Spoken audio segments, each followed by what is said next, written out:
Okay, you are in the kitchen with Jelly 007, his Ninja Foodie, and the recipe booklet that came with it. And tonight, in honor of my darling wife and daughter-in-law, I'm trying something I probably wouldn't normally cook. Grains, greens, and tofu bowl. So, that being said, we're going to get right to it. It calls for everything you see here: soy sauce, wild rice, farro, vegetable broth, of course, tofu, fish sauce, sesame oil, and mirin, and kale. So, like I said, it's a little out of my normal things I eat, but they love it, and they eat it quite often. So, to cut to the chase, also brown sugar. And that's what goes in the recipe. This is just condiments to add. This is edamame, some Thai peanut sauce, avocado. My daughter-in-law requested green onions. They didn't mention it, but she did. So, and I'm sure there's many other things you can put on it, but we're going to get some of this started. I got to cut this tofu up. I think it's 14 ounces of tofu. It is extra firm tofu. I got to cut it into cubes and get it marinating in some of this stuff. But I'll be right back and we'll get this started. Okay, so I don't really have a good reason for showing this other than, if you're like me, you've never seen a block of tofu. I haven't. They have. I haven't. So I wanted to show it. And you're supposed to cut this into 1/2-inch cubes. So I'm going to use this and just slice it just like that. And it's obvious, and I don't have to show you any more than that, but that is what extra firm tofu looks like, and that's how easy it is to slice with a carving knife. So I'm sure that knife would have done it too, but I just thought I'd show that. But I'll be right back. Okay, since I went that far, I'm going to do that. I sliced it, turned it, sliced it, and now all I'm going to do is flip it up on its side like this, and it's pretty easy to handle. And then I'm going to gently press down and do that 3 more times. And some fell out, but it is not a problem. And there should be 1/2-inch cubes right there. So I missed that one somehow. But there you go. Now you know how to chop up tofu. Okay, so that's how the tofu looks after you start marinating it. And it's got 2 tablespoons of soy sauce, a tablespoon of mirin, a tablespoon of brown sugar, let's see, 2 teaspoons of sesame oil, and the fish sauce, it's 1 teaspoon of fish sauce, and a teaspoon of garlic. So that's what's in there right now, and it says to let marinate for at least 15 minutes, so I'm going to let it marinate for that amount of time or longer if needed while I get the rest of this started. But be right back. Okay, so as I was editing, I found I had lost a clip. So no big deal. It's an easy fix. All I did at this point right here was I added 1/2 cup of wild rice, 1/2 cup of farro. I carried this to the sink. I covered the rice and farro with water. I sloshed it around, poured that water off, did that 2 or 3 times till the water ran clear, and that is where we are at this point right here. Okay, so I kind of wanted to touch on preparing the kale just in case you haven't. And it asked for sliced. It wanted a bunch to begin with, 1 bunch of kale, which comes in you got to wash them. And one thing a person told me a long time ago was the best way to wash any kind of greens is you fill up both sides of your sink with water, and you put them in there and you mix them up real well. I know this is elementary, but some people may not know. So then you just take them all out of one side of the sink and set them in the other, and then you fill the bottom of the sink. And if you feel any grain or any grit or any dirt, you just wash them again, drain that water obviously, fill it up again, fill that side of the sink up again, move them. After you've moved them to the other side, you do the same thing over there. And then you just keep doing that till when you fill the bottom of that sink, there's no grit. I know that's lengthy, but it makes sense, and it really, really works, especially with collards and turnip greens. And I'm in this too, because I found grit in those. All right, and it won't sliced. So all I did was after I washed them, it's simple as this right here. And I know you probably know this, and it's elementary, but this is what I'm going to call sliced. Now I may come back and go this way a few times, but maybe not, you know. All I'm doing is kind of what they asked for. So, okay, so the next steps are, it asked for a quarter cup of soy sauce, and there that is, and then 2 tablespoons of mirin and 2 tablespoons of sesame oil. So we're going to go ahead and put those in right now. There's a quarter cup of soy, the mirin and the sesame oil, and then it wants 1 cup of vegetable broth. And I had actually already opened that and I forgot, but 1 cup of vegetable broth. So we're going to add that. I'm going to mix that up just a little bit. And then pretty much all of this kale, let's see if you can see how, it's a pretty good sized pile. All of this kale, or all I can get in there pretty much. And I think it's all going to go fairly easy. And then all we have to do is put the lid on and set pressure to high. And that's about how that ended up, by the way. You know, that's what I would call sliced. That's what they asked for, so that's what I did. I mean, you don't need to see that, but that's what it looks like. And now the lid goes on. Lock it, seal it, power, pressure, high for 10 minutes. It's already there. We are up and running, and as soon as that finishes, we will move to the next step, but I'll be right back. Okay, so we're coming up on the end of the 10-minute cook where we just do a quick release. And we're about to do that. I did want to mention, nothing in the recipe was that hard to find other than this Farro, this is the only kind Publix had at my Publix.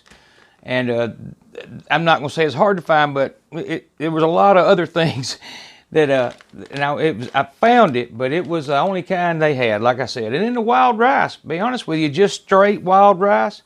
And I have other kinds, but it called for wild rice, and I wanted to try it. So it wasn't, you know, that's all they had of that too. So we're going to do a quick release, and when that's done, I'll come back. Okay, so there went the pen. So all we have to do is, I'm going to move some of this stuff and try and get in here where you can see what I see when I open it. And I have a spoon somewhere to stir it with, but I do not see it. Here it is. All we got to do is lift this lid, and I'm going to find somewhere to set this. And then we're just going to stir it up and see what it looks like. And it is there's a little extra liquid in there for sure. But I'm going to tell you, with all those greens and all, and you know, that's fine. It's not going to matter either way. As long as that wild rice and that Farro is done, we're good. Because we still got some more cooking to go. So, I'm just going to combine that a little bit, mix it up a little bit. And then we've got to set. And this may do away with some of that liquid, so it's probably a good thing. Okay, so now we put the reversible rack in the high position, covered with aluminum foil. That's what they asked for. And then the tofu goes right on top. And it crumbled up a little bit. I might have mixed it a little hard. But it's not hurt, I feel positive. Anyhow, you put all this on here, and then we do AIRFRYER, I believe it is, for 15 minutes, but I'm going to double check that. I got to open the manual up and look. But anyhow, you get the idea. You just put this on here, spread it out a little bit, try to keep from destroying it, but I don't think it's that big of a deal. And by the way, they do have an alternate recipe where you can use chicken instead of tofu, but I just decided to go with the tofu. Now let me see if I can make sure I'm doing the right numbers, and that might be tricky while I find the recipe. Right here it is. Close close the crisping lid. Make sure it looks okay, and I think it does. Close the crisping lid. Select AIRFRYER, set temperature for 325 for 15 minutes. So AIRFRYER, 325, 15 minutes. And we are going and off and going there, and I will bring you back as soon as that's over. Okay, so I said at 15 minutes I was going to bring you back, but then I read you're supposed to flip the tofu at midway. So we're close enough, and that's what I'm going to do. I'm just going to stir it around a little bit and to get some of that browned off the top, because I'll be honest with you, it's smelling pretty good. And those grains and greens I think are going to be pretty good. Hey, I'm not against eating healthy. I just don't do it very often. But my wife and daughter-in-law are certainly healthy eaters, and they literally just went to a restaurant in Atlanta yesterday or day before, and it's called something to do with like a bowl. But anyhow, the name of the restaurant, this is what they serve, this kind of stuff.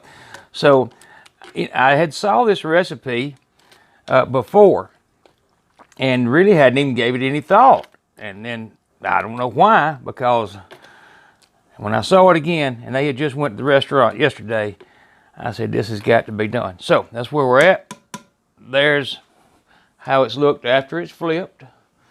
I mean, but we'll see what it looks like in another 7 minutes and 32 seconds. I will be right back. All right, we're almost there. And it will go in this little cool down feature for about, I don't know, 5 seconds. And then we are to remove that top rack with the tofu, and then we're going to put it back in on top of the grains. So let's just see how that looks. It looks really good. It smells fantastic too, I might add. So I'm going to remove that, set it over here to the side, hopefully with these big old gloves on.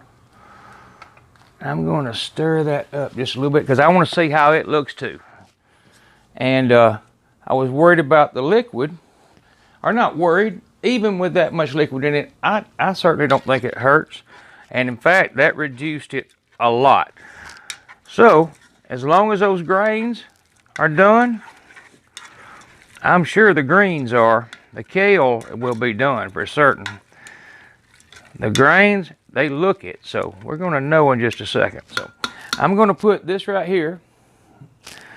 I'm just simply going to add this into there, and you can see how it looks at that point. It doesn't look bad, and I'm tempted to taste one, but just going to put those in there. In fact, I think I am. Not bad. Not bad at all. And I can probably just dump this in there, straight in there with just common sense. And that worked perfect. I'm even going to add the one that jumped out. So, we're almost done. I'm going to let this rest a minute and kind of absorb a few things. But I ain't going to lie, that looks pretty good. Even for a guy that doesn't normally eat tofu. I promise you, this may be the first, maybe the second time that I've ever eaten tofu. But hey, I'm not against it by no means, and it looks good, and that's what matters. So in a few minutes, I'm gonna let this settle out just a minute. Come back, and I'm gonna put some in a bowl and eat it. Be right back. Okay, so let me say, for a guy that doesn't eat healthy, this is good. And I'll say this, I really can see why they like it. It has a great, the grains, the kale, the tofu, I hadn't quite figured out that flavor, but it's good. The edamames, now that's an add-on, it wasn't in the pot, but I was eating them after I opened them. I mean, I love edamames, I already knew that. But this right here works. I mean, the grains, like the wild rice and the farro, they're cooked really, to me, they're cooked perfect. I mean, I rarely ever cook wild rice by itself. I have blends that I cook that it's in. I never cook it just by itself. Well, I'll say it's got some chew, or it's still got some bite through. But I like that. It's done. I mean, to me, it's perfect. You know, and it's the same way in the blends. You know, the wild rice has a little more texture, and I think that's what makes this what it is. Now, I've tasted a little. I've ate kimchi before. I think it would be great on it. The edamame I've already put in. This right here, I tasted it, and I've ate it before. It's been a while, but it's a Thai peanut sauce. It's great. To me, it kind of, honestly, a little bit of sweet potato pie taste. So it's a sweet addition, and it works. It does. It just does. With the soys and all the other umami flavors in there, all of this works real well. And again, I can see why they, you know, why my wife and my daughter-in-law like it so much, and how people can get to eating it a lot. But you can see, it looks fantastic, and it is, I promise you. And it might turn people into eating healthy when you were not expecting it. But anyhow, in the kitchen with Jelly, I really do appreciate you watching my videos. I do, and I hope I help. And like I said, with this, you see how it works, and it works well. You don't have to worry. You do just what they said. I mean, identical, and you'll get a good turnout. To me, it's perfect. Anyhow, y'all come back to see me at jelly007.com. It's the easiest way to find me. I say it a lot, but that's my website, and that takes you to all my videos. But I really do appreciate you watching my videos, and y'all come back to see me. This is good. Y'all have a good night. Bye-bye.